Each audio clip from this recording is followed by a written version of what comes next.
नमस्कार, जय हिंद। कैसे हैं आप सब। तो जैसा कि आपको पता था, सुखोई एकेडमी आपके लिए जो टॉपर्स रहे हैं मिलिट्री स्कूल, सैनिक स्कूल और आरआईएमसी में, तो उन बच्चों का व्लॉग आपके सामने लेकर के हम आ रहे थे। पिछली बार हम श्रीजीत फरीदा का व्लॉग लेके आए थे और इस बार हमारे साथ जो दो बच्चे हैं वो दोनों भाई हैं।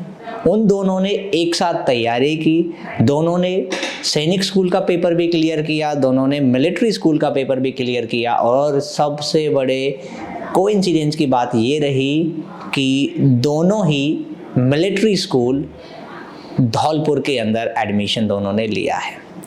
तो चलिए करते हैं हम बातें, कैसी रही इनकी तैयारी, कैसा रहा इनका सफ़र। हमारे बाईं तरफ जो हैं वो हैं किशोर कुमार और दाईं तरफ हैं धनंजय। किशोर का दूसरा अटेम्प्ट था, पहले अटेम्प्ट में वो मिलिट्री स्कूल के इंटरव्यू में रह गए थे। धनंजय का ये पहला अटेम्प्ट था और पहले ही अटेम्प्ट में धनंजय ने सैनिक स्कूल और मिलिट्री स्कूल दोनों ही क्लियर किए। किशोर का सैनिक स्कूल का जो स्कोर था, आउटस्टैंडिंग स्कोर था, 284 रहा, जो अंडर 50 रैंक इनका रहा ऑल ओवर इंडिया। धनंजय का भी सैनिक स्कूल का स्कोर अच्छा था, लेकिन ये मिलिट्री स्कूल इन्होंने चूज़ किया। तो आइए कैसी इनकी तैयारी रही। एक परिवार से दो सगे भाइयों का एक साथ तैयारी करते हुए और एक साथ दोनों ही एग्ज़ाम निकालना, तो ये अपने आप में कहीं ना कहीं एक बहुत बड़ा अचीवमेंट है और एक अचीवमेंट है इनके माँ बाप के लिए भी। तो सबसे पहले मैं बात करूँगा किशोर के लिए। किशोर जो एक बहुत ब्रिलियंट बच्चा, भाई आपको पता 284 मार्क्स लाना 300 में से बहुत बहुत बड़ा अचीवमेंट होता है। लेकिन अभी किशोर मिलिट्री स्कूल नहीं जा रहे हैं, किशोर तैयारी कर रहे हैं हमारे साथ आरआईएमसी की। तो किशोर, सबसे पहले भाई कैसा लग रहा है दो एग्ज़ाम क्लियर करने के बाद दोनों चीज़ों को छोड़ना, क्योंकि किशोर का सैनिक स्कूल घोड़ा खाल भी हो गया था, वो भी उन्होंने छोड़ दिया और मिलिट्री स्कूल धौलपुर भी उन्होंने छोड़ दिया। तो किशोर, सबसे पहले कैसा लग रहा है आपको? पिछली साल जब मैंने सैनिक स्कूल आरएमएस दोनों किए थे, तब मेरा मेन मोटिव आरएमएस क्लियर करना था। उस टाइम पे मेरा एम था कि मैं आरएमएस क्लियर करके ही मैं बहुत बड़ी अचीवमेंट हासिल कर लूँगा। लेकिन जब इस साल मैंने आरएमएस और सैनिक दोनों क्लियर कर दिए, तब मेरे को ऐसा लगा कि जब मैंने 2 साल इतनी मेहनत की है, तो मैं आरआईएमसी के लिए थोड़ी बहुत और मेहनत करके अपने फ्यूचर को सेव कर सकता हूँ आगे के लिए, जो कि मैंने अभी ट्राई कर रहा हूँ। और जिस हिसाब से मेहनत कर रहा हूँ, मैं दिसंबर 2022 में आपकी अच्छे से आरआईएमसी को क्वालिफाई करूँगा विद रैंकिंग। एंड यहाँ पे आरआईएमसी में कि हमें अच्छे से मेहनत कराई जाती है और हमारे टीचर्स भी हमें अच्छे से हेल्प करते हैं। तो एक भाई सैनिक स्कूल और मिलिट्री स्कूल को छोड़ना एक बहुत बड़ी बात होती है कि भाई बच्चों का तो हो ही नहीं पाता, और आपने घोड़ा खाल जैसे बेहतरीन सैनिक स्कूल को छोड़ा। तो इतनी हिम्मत, आपको किस चीज़ से इतनी हिम्मत आई? पेरेंट्स को कन्विंस करना ये भी बहुत बड़ी बात हो जाती है। जब मैंने अक्षांश यादव और आर्यन ठाकुर के बारे में सुना, इस बार में आर्यन ठाकुर का सिलेक्शन हुआ आरआईएमसी में, तो फिर मेरे अलग से एक मोटिवेशन आती है। जब मैं आरआईएमसी की जो साथ में एक प्रोस्पेक्टस आता है, जब उसे पढ़ता हूँ, तो अलग से एक मोटिवेशन आती है कि क्या मैं भी इस स्कूल में एक इसका कैडेट बन सकता हूँ। सिलू सर ने मेरे को मोटिवेट किया और उन्होंने मेरे को हेल्प की। मैंने उनसे डिस्कस किया कि सर मेरे को क्या करना चाहिए, उन्होंने मेरे को बताया। मैंने पेरेंट्स को भी कन्विंस किया और फिर मैंने फाइनली सोचा कि मुझे आरएमएस सैनिक नहीं जाना, मुझे आरआईएमसी का ही एक नेपोलियन बन के अगले 7 साल में इंडियन ऑफिसर बन रहा है। तो ये उनके लिए संदेश है जो सोचते हैं कि हमने भाई सैनिक स्कूल क्लियर करके, आरएमएस क्लियर करके बहुत बड़ा अचीवमेंट हासिल कर लिया है। तो उनको मैं बता दूं, आरआईएमसी में जो बच्चे जाते हैं, भले ही वो अक्षांश हो, भले ही आर्यन सागर हो, वही सब बच्चे थे जो सैनिक मिलिट्री स्कूल क्लियर करने के बाद आरआईएमसी के लिए तैयारी की। अब छोटे भाई हैं, इनके नाम है धनंजय, और इनका भी बिल्कुल वही सेम अचीवमेंट रहा। सेम सैनिक स्कूल इन्होंने क्लियर किया और उसके बाद आरएमएस धौलपुर में। तो धनंजय, सबसे पहले भाई कैसा लग रहा है? मुझे बहुत ही अच्छा लग रहा है कि मैंने आरएमएस और सैनिक स्कूल दोनों ही क्लियर किया, और मैंने ये सिर्फ 4 महीने में किया, वो भी सिर्फ सुखोई एकेडमी की मदद से। और सुखोई एकेडमी में बच्चों को अच्छे से पढ़ाई के लिए मोटिवेट करते हैं और उन्हें बताते हैं कि अगर तुम अभी पढ़ोगे तो तुम आगे जाके फ्यूचर अपना सेव कर सकते हो।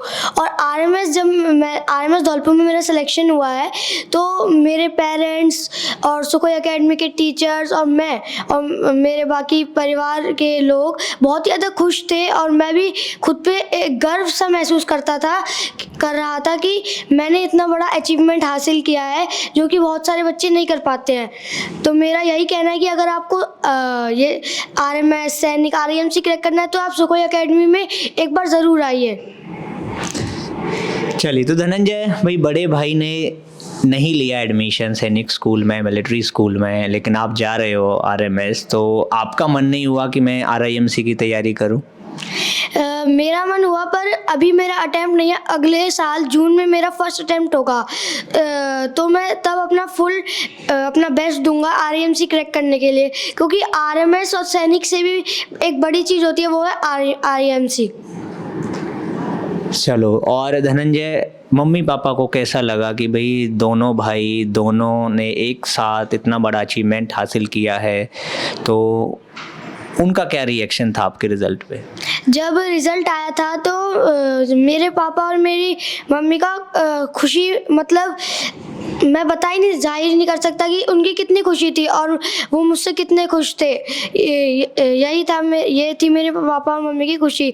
बहुत ज़्यादा खुश थे वो कि मैंने आरएमएस और सैनिक फर्स्ट अटेम्प्ट में ही क्वालिफाई कर दिया। किशोर, आप 2 साल से तैयारी कर रहे हैं और अभी 1 साल आप आरआईएमसी के लिए तैयारी करेंगे, तो इतना लंबा तैयारी, कभी ये नहीं लगता कि चलो अब छोड़ देते हैं, बहुत हो गया, सैनिक स्कूल हो गया, मिलिट्री स्कूल हो गया, अब क्या करते हैं वहाँ एडमिशन लेके और यहाँ के 12-15 घंटे की पढ़ाई से बच जाते हैं, तो ये लगता नहीं है कभी? आप ये चीज़ इमेजिन कर सकते हो कि जितना आप हार्डवर्क करोगे, मेहनत कभी ख़राब नहीं जाती है। आप आज हार्डवर्क करोगे, मान लो मेरा आरआईएमसी में नहीं होता, किसी में नहीं होता मेरा, लेकिन जो मैंने नॉलेज यहाँ से गेन की है वो कभी ना कभी तो आगे जाके काम आएगी। चाहे मान लो इंडियन ऑफिसर नहीं बन पाता हूँ किसी भी रीज़न के कारण, तो आगे जाके मैं अपना फ्यूचर तो सेव कर सकता हूँ। मैं कभी ये नहीं सोचता कि मैं 12, 13, 15 जो भी घंटे पढ़ाई करता हूँ, हम सुबह 5 बजे तक पढ़ाई करते हैं आरआईएमसी में, वो सिर्फ हमारे फ़ायदे के लिए टीचर्स हमें पढ़ाई करवाते हैं कि हम आगे जाके अपने फ्यूचर को बना सकें। और यहाँ पर जब हम पढ़ते हैं तो हमें मतलब कि एक कोई भी कमी महसूस नहीं होती। जैसे कि रात को अगर हमें नींद आती है, टीचर्स हमें सुखोई एकेडमी तरफ से आरआईएमसी में हमें डेली चाय प्रोवाइड की जाती है कि हमारी नींद खुल सके, हम अच्छे से मतलब कि फ्रेश होकर बिल्कुल पढ़ाई कर सकें। और टी ब्रेक होता है हमारा साथ ही साथ, और हमें हर सैटरडे मूवी, रिफ्रेशमेंट, ये सब चीज़ें दिखाई जाती हैं कि हमारा कभी मतलब हम बोर ना हो, ये सब चीज़ें। तो कभी कभी ये नहीं लगता कि भाई हम नहीं कर पा रहे हैं आरआईएमसी में, अच्छे मार्क्स नहीं आ पा रहे, तो इससे अच्छा होता कि हम सैनिक स्कूल या मिलिट्री स्कूल ही ले लेते? तो कभी महसूस हुआ पिछले 5-6 महीने में, तब से रिजल्ट आया, ये महसूस हुआ हो? मैं यहाँ पे आरआईएमसी के लिए पिछले 2 to 3 मंथ से तैयारी कर रहा हूँ। मेरा यहाँ पे इतना भी अच्छा स्कोरिंग नहीं है कि मैं अपने आप को मतलब एक टाइप से मोटिवेट कर सकूँ, लेकिन जब मेरे कम स्कोर आता है तो दीप्ति मैम और भाटी सर मेरे को हमेशा मोटिवेट करते हैं। और कई बार मेरे दिमाग में चीज़ आती है कि बहुत हो गया, अब छोड़ो सब कुछ, सैनिक स्कूल, मिलिट्री स्कूल सब कुछ ठीक है, क्या करना, आरआईएमसी हो तो गया, इससे ही फ्यूचर बना लेंगे अपना। लेकिन जब मैं सुनता हूँ ना उन बच्चों के बारे में जिन्होंने AIR अचीव की, अब उनके बारे में इतनी बातें होती हैं, तो वो भी सैनिक स्कूल, मिलिट्री स्कूल उन्होंने छोड़ा था, वो भी तो हमारे जैसे बच्चे ही थे, तो फिर मैं भी उनकी तरह बनना चाहता हूँ जो आरआईएमसी और आरएमएस वगैरह सब कुछ क्लियर करके एक आरआईएमसी का ड्रीम कॉलेज बनना चाहता है।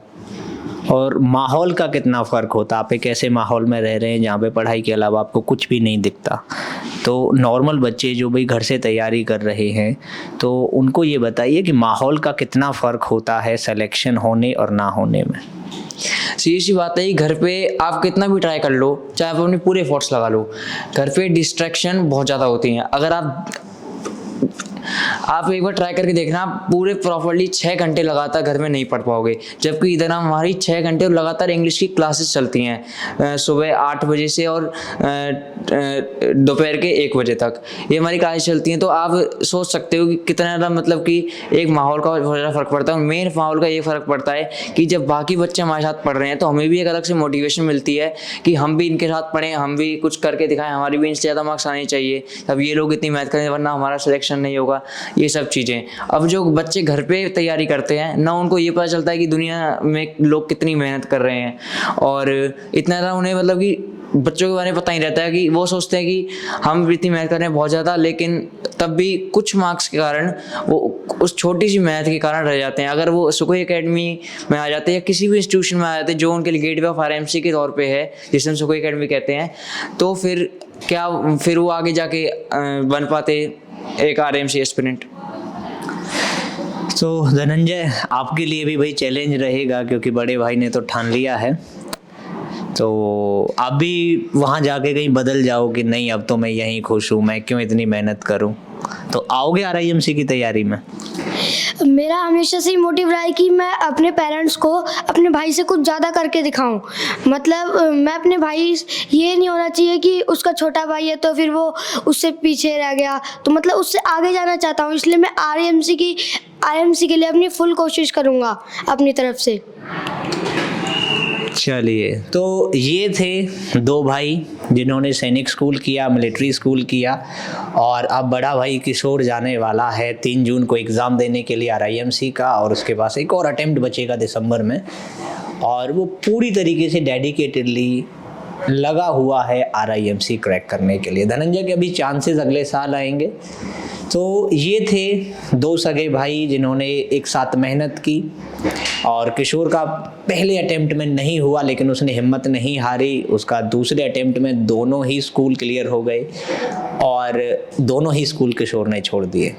अब किशोर तैयारी कर रहा है आरआईएमसी के लिए, और हम बहुत बहुत उम्मीद करते हैं कि 3 जून वाले पेपर में किशोर केवल अच्छे मार्क्स से पास ही ना हो, वो ऑल इंडिया रैंक लेकर भी आए। एक और बात, किशोर आपका सैनिक स्कूल में मार्क्स क्या 284 थे, लेकिन आपको लगता है कि वो कम थे या बहुत ज़्यादा थे?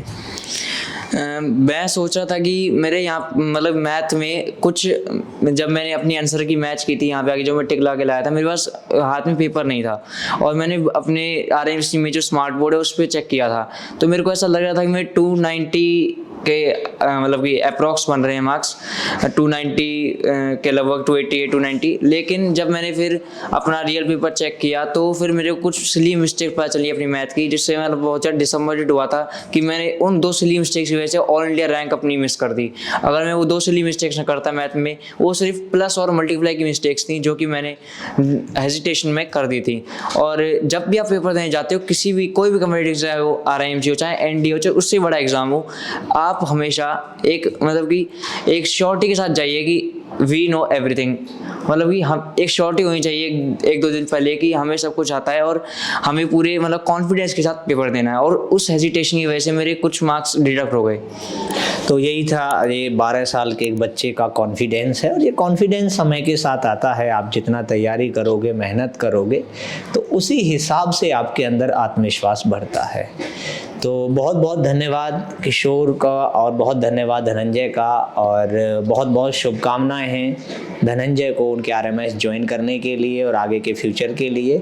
किशोर अभी हमारे साथ ही रहेगा, और बिल्कुल बहुत बहुत हमें उम्मीदें हैं, और हम ऑल द बेस्ट बोलेंगे किशोर को 3 जून के आरआईएमसी के पेपर के लिए। तो आगे हम फिर से लेकर के आएंगे किसी टॉपर का व्लॉग। तब तक के लिए जुड़े रहिए सुखोई एकेडमी के साथ। धन्यवाद।